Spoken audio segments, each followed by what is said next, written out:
Hello mga ka-reels. Ayan, for today's video, meron tayo dito sila kakilala nito. Anong tawag dito? Ha? Ito yung dragon fruits. Ayan, nakabili ako doon sa grocery store, 2 piraso. Paano ba to? Hindi na 375, so 250 pesos, 2 piraso. Sa atin, mura lang to sa Pilipinas, no? Ewan ko lang kung magkano to sa atin sa Pilipinas. Hindi ko rin alam. Nagsabi ka agad ako na mura lang eh. Mamaya, nagmumura pala. So, titikman natin kung masarap ba tong dragon fruits na to. Ano bang kulay nito?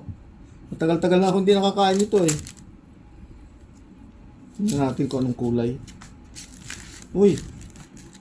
Kulay kulay pink yung labas. Ang loob kulay puti. So tikman natin kung ano bang lasa nito. Tagal na akong hindi nakakain nito eh.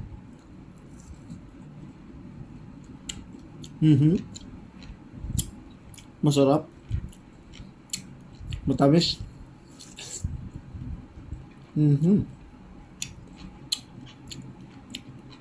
Sulit naman yung 250.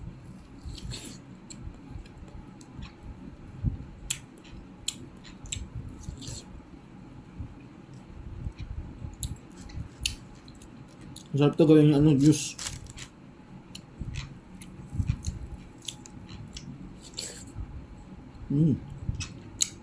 Harap.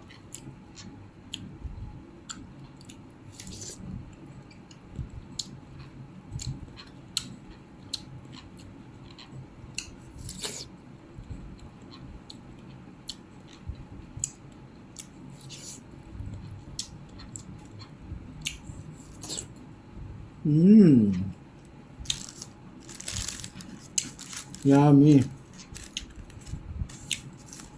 Yung iba gagawin kong ano to.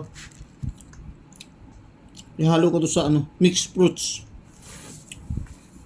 Gagawa ko ng mix na fruits juice. Putol-putol eh. So yun guys, hanggang dito lang. Thank you so much for watching.